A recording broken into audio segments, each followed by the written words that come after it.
है everyone, welcome back my YouTube channel. स्वागत है आप सभी का मेरे आज के इस नए ब्लॉग में। तो सबसे पहले आप सभी को नमस्ते। आशा है कि सभी बहुत अच्छे होंगे, बहुत बढ़िया होंगे। तो अभी का जो ब्लॉग है स्टार्ट किया है मैंने सुबह के 5:30 बजे से। तो अभी ना मैंने आपको जो व्यू दिखाया वो था चंद्रमा का। तो काफ़ी अच्छा लग रहा था जब मैं सुबह उठी ना, तो मैंने देखा कि काफ़ी बढ़िया सा मौसम हो रखा है, ठंडी ठंडी हवा चल रही है और काफ़ी अच्छा लग रहा था। तो मैं उठ गई थी सुबह के 5:30 बजे, क्योंकि मुझे रेगुलरली डेली एक ही चिंता रहती है रात को सोते टाइम कि सुबह मैं टाइम से उठ के फटाफट से ना हस्बैंड का लंच रेडी कर दूँ और उनको नाश्ता बना के दे दूँ। फिर मैं पूरे दिन जो घर का काम है वो मैं करती रहूँगी बेफिक्र होके। तो यहाँ मैं लग गई थी अपना खाना बनाने में, यानी कि लंच बनाने में। तो मुझे उनका टिफ़िन पैक करके देना होता है। तो मैंने यहाँ पे आज बनाया था कद्दू और आलू की सब्ज़ी, जिसमें मैंने नॉर्मली लहसुन और मिर्ची का तड़का लगाया था और मेथी का तड़का लगाया था, बस बाकी और कुछ भी नहीं ज़्यादा नहीं डाला था।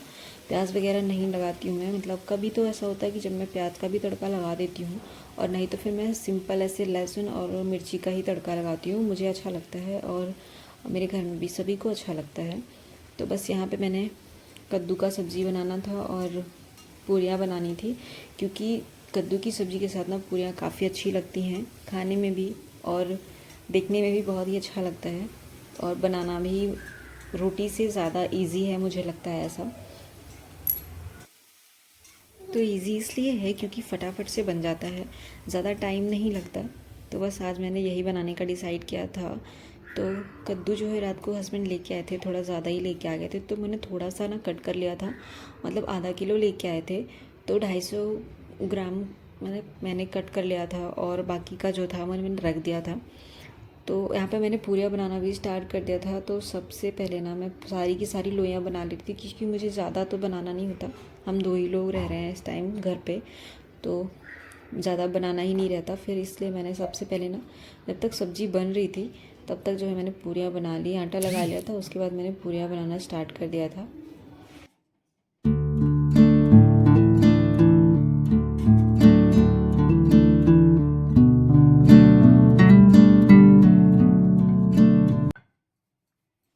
तो मुझे ना इतनी जल्दी इसलिए उठना पड़ता है क्योंकि मेरे पीछे से ना शौर्य भी उठ जाता है। तो लगभग 1 से 1.5 घंटे ही वो ऐसा होता है कि वो खेलता है।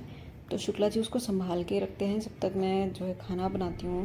तो इसलिए मैं सुबह उठ के ना सबसे पहले यही काम करती हूँ, बस घर में झाड़ू लगा के ब्रश करके सीधा मैं किचन में ही आ जाती हूँ। और मुझे बहुत जल्दी से रहता है कि मैं खाना बना के रख दूँ, तो फिर बहुत आसानी होती है। नहीं तो जब ये सॉरी खेलना ख़त्म करता है ना अपना, उसका खेलना हो जाता है, तो फिर बिल्कुल भी रहता नहीं है, उसको संभालना ही पड़ता है, किसी न किसी को लेना पड़ता है। तो 7 बजे से मतलब 6:30 के आसपास से हस्बैंड को भी टाइम चाहिए होता है रेडी होने के लिए, क्योंकि उनको 9 साढ़े 9 के आसपास निकल जाना होता है। तो थोड़ा टाइम उनको अपने लिए भी चाहिए होता है, इस वजह से मुझे फटाफट से करना होता है। तो यहाँ फिर मेरा जो है लंच बन चुका था और फिर मैं आ गई थी रूम में। इस टाइम तक बज रहा है 10 और हस्बैंड जा चुके थे। शौर्य जो है खेल कर वापस जो है सो भी चुका था।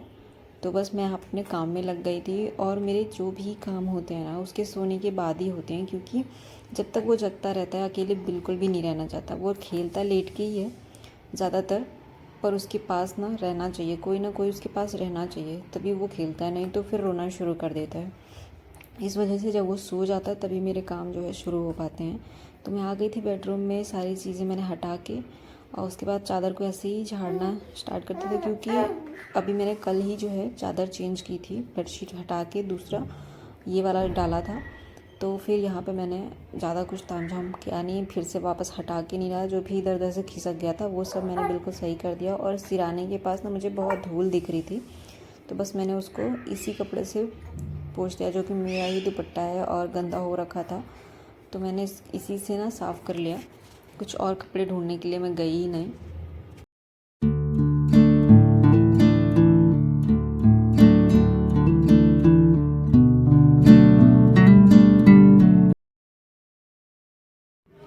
तो बस बेडशीट वगैरह मेरी ठीक ठाक हो चुकी थी, मैंने झाड़ दिया था। उसके बाद मैंने तकिया यहाँ पे लगा दिया, और वापस मैं वो सारे कपड़े वहाँ पे रखने वाली थी जो कि मैं यूज़ करती हूँ शौर्य के लिए दिन भर में जो लगते हैं उसके अंडर पैंट्स। तो यहाँ पे ना सारी मैं मतलब ये छोटे छोटे जो कपड़े हैं ना, मैं इनको यहाँ पे फोल्ड करके रख देती हूँ, तो बहुत ईजी हो जाता है दिन भर में कैरी करना। क्योंकि क्या होता है ना कि मैं दिन भर जो है शौर्य को डायपर फ्री रखती हूँ, तो मुझे बार बार ना चेंज करना होता है। तो बाकी के जो कम सूखे रहते हैं ना, उनको मैं यहाँ खिड़की के रॉड पे डाल देती हूँ, जिससे कि हवा लगने की वजह से ना सब अच्छे से सूख जाता है। और बहुत छोटे छोटे कपड़े जब मैं बालकनी में डालती हूँ ना, तो वहाँ पे बार बार डोरी से नीचे ही गिर जाता है। इस वजह से मैं यहीं पे डाल देती हूँ, तो यहाँ पे आराम से सूख जाता है और फिर उठा के मैं यहीं पे वापस रख देती हूँ। तो ये सारे काम ख़त्म करने के बाद मैं आ गई थी कपड़े धोने के लिए। तो मुझे अभी इसको ना भिगो के ऐसे रखना था निरमा डाल के, क्योंकि इसको भी धुलने का मेरे पास टाइम नहीं था, मुझे दूसरे काम करने थे। तो सबसे पहले ना मैंने इसको भिगो दिया। जब तक मैं बाकी के काम करूँगी तब तक ये जो है अच्छे से फूल जाएंगे। फिर मैं अच्छे से इनको साफ़ करके और रगड़ के डाल दूँगी, तो ज़्यादा बेहतर रहेगा।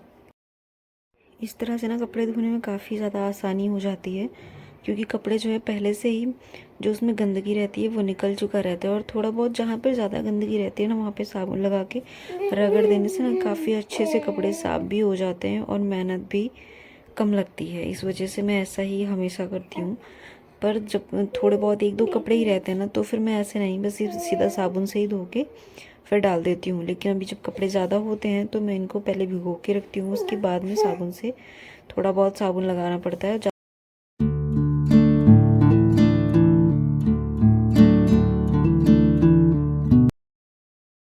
तो बस कपड़े भिगो के मैं आ गई थी किचन में, बर्तन धुलने थे। काफ़ी सारे बर्तन भी हो रखे थे, खाना बनाया था वो और नाश्ता बनाया था, वो सारे बर्तन हो रखे थे। तो बस मैं यहाँ पे फटाफट से लग गई थी बर्तन धोने में। और इस टाइम तक जो है बाबू मेरा सो चुका था। पर जब वो सो जाता है ना, तो काम भी ऐसे करना पड़ता है, ऐसे चुपचाप से और बहुत ही आराम से करना पड़ता है, जिससे कि बिल्कुल भी आवाज़ ना हो। और वो सो के उठ जाता है, थोड़ी सी आवाज़ आती है तो बाबू के साथ में ना मैं और घर के काम मैनेज करना काफ़ी ज़्यादा मुश्किल होता है मेरे लिए। उसको भी संभालना होता है और घर के काम भी करने होते हैं। तो जब वो सो जाता है ना, तभी मेरे काम हो पाते हैं, वरना बस उसके साथ में रहना पड़ता है। वैसे वो खेलता है, लेकिन उसके साथ में बैठना पड़ता है, बिना किसी के वो खेलता भी नहीं है। तो उसकी वजह से ना मुझे उसके पास में बैठना पड़ता है, वरना फिर बीच बीच में वो रोने लगता है। फिर भी मैं कोशिश करती हूँ कि जब वो खेल रहा हो तो जो है मैं अपने काम थोड़े बहुत जो छोटे छोटे काम होते हैं ना, वो मैं निपटा लेती हूँ, तो काफ़ी अच्छा रहता है। लेकिन जब वो सोता है तो फिर मैं प्रॉपर अपने काम पे ही लगी रहती हूँ, जिससे कि मेरा काम जो है फटाफट ख़त्म हो जाए। फिर भी जिस तरह से मैं मतलब फ्री रह के काम कर लेती थी बेबी के होने के पहले, तो मैं अपने सारे काम ना बहुत जल्दी ख़त्म कर लेती थी। लेकिन अभी क्या है कि मुझे काफ़ी टाइम लग जाता है, और कभी कभी तो ऐसा होता है कि कोई कोई काम जो है मेरा बाकी रह जाता है, मैं शाम के टाइम कर पाती हूँ, जब वो सोता है या फिर जब वो थोड़ी देर खेलता है तो अकेले रहता है तो। और फिर जब उसको अकेला छोड़ो ना, तो वो रोना ही शुरू कर देता है। इस वजह से मेरा काम काफ़ी लेट हो जाता है, और बिल्कुल भी मैं चाहती नहीं हूँ कि मैं उसको रुला के कोई काम करूँ। इस वजह से और भी ज़्यादा लेट होता रहता है मेरा काम। तो बस बर्तन हो चुके थे, उसके बाद मैं लग गई थी किचन को साफ़ करने में। किचन भी काफ़ी ज़्यादा ना गंदा हो ही जाता है जब सुबह से आप काम करो उस पर किचन में, और काफ़ी सारी चीज़ें इधर उधर गिर जाती हैं। तो बस उनको मैं साफ़ कर लेती हूँ। सुबह के टाइम मेरी जो क्लीनिंग होती है ना, वो फटाफट वाली ही होती है। रात के टाइम मैं किचन को अच्छे से क्लीन कर पाती हूँ, क्योंकि उस टाइम तक शौर्य जो है सो चुका होता है। तो फिर काफ़ी टाइम होता है मेरे पास, और उस टाइम तक जो है शुक्ला जी भी आ चुके होते हैं, तो काफ़ी आसानी हो जाती है। अगर उठ भी जाता है ना, तो शुक्ला जी उसको संभालते हैं, और फिर मैं अपने काम में अच्छे से मन लगा के अपना काम कर पाती हूँ।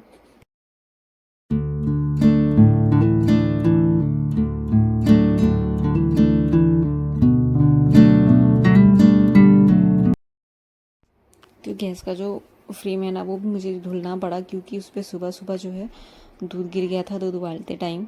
इस वजह से मुझे उसको भी अच्छे से मांज के फिर साफ़ करना पड़ा। नहीं तो फिर मैं सुबह में जो है ऐसे ही साफ़ कर लेती हूँ, ज़्यादा साबुन वगैरह लगा के नहीं घिसती हूँ, तो बहुत जल्दी हो जाता है। क्योंकि मुझे टाइम को जो है कम से कम यूज़ करना होता है अपने काम के लिए। ज़्यादा से ज़्यादा टाइम मुझे अपने बेबी को देना ही पड़ता है, क्योंकि वो मतलब बिल्कुल भी नहीं रहता। मैं उसको उसको संभालना काफ़ी ज़्यादा मुश्किल हो जाता है मेरे लिए। और जो भी न्यू मॉम्स हैं जिनके पास अभी नया नया बेबी हुआ है ना, उनको ही समझ में आता होगा कि कैसे घर के काम मैनेज करना और बच्चे को संभालना और सारी चीज़ों को अकेले करना बहुत ज़्यादा डिफ़िकल्ट होता है।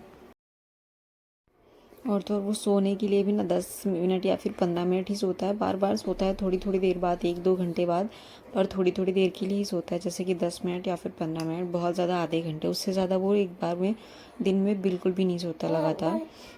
तो यहाँ जब तक मैं इतने सारे काम अपने ख़त्म कर रही थी, वो वापस से उठ चुका था। मैं उसको सुलाने की कोशिश कर रही थी फिर से कि वो सो जाए, क्योंकि अभी उसको नींद लगी हुई थी। पर उसको सुलाने का मेरा जो प्रयास था ना, वो असफल रहा। वो बिल्कुल भी मतलब सोया ही नहीं, नींद लगी थी इस वजह से कि उसको सुलाने की कोशिश करी थी, लेकिन वो फिर भी नहीं सोया। तो बस उसको थोड़ी देर मैंने गोद में लिया और थोड़ा सा लाड किया। उसके बाद मैंने उसको वापस से खेलने के लिए छोड़ दिया। फिर मैं लग गई थी झाड़ू लगाने में, क्योंकि काम जो है वो बहुत ज़्यादा लेट होते रहते हैं। इस वजह से मतलब बिना घर का काम किए आप चैन से बैठ नहीं सकते, अगर आप घर में साफ़ सुथरा घर को देखना चाहते हो तो आज की वीडियो को मैं यहीं पे ख़त्म करती हूँ। अगर वीडियो अच्छा लगे तो प्लीज़ लाइक कीजिएगा, कुछ सुझाव देना चाहते हैं तो मुझे कमेंट कीजिएगा, और अगर आप चैनल पर नए आते हैं तो प्लीज़ चैनल को सब्सक्राइब कीजिएगा, क्योंकि आपके लाइक और कमेंट से मुझे मोटिवेशन मिलता है। मिलती हूँ नेक्स्ट वीडियो में, तब तक के लिए बाय बाय।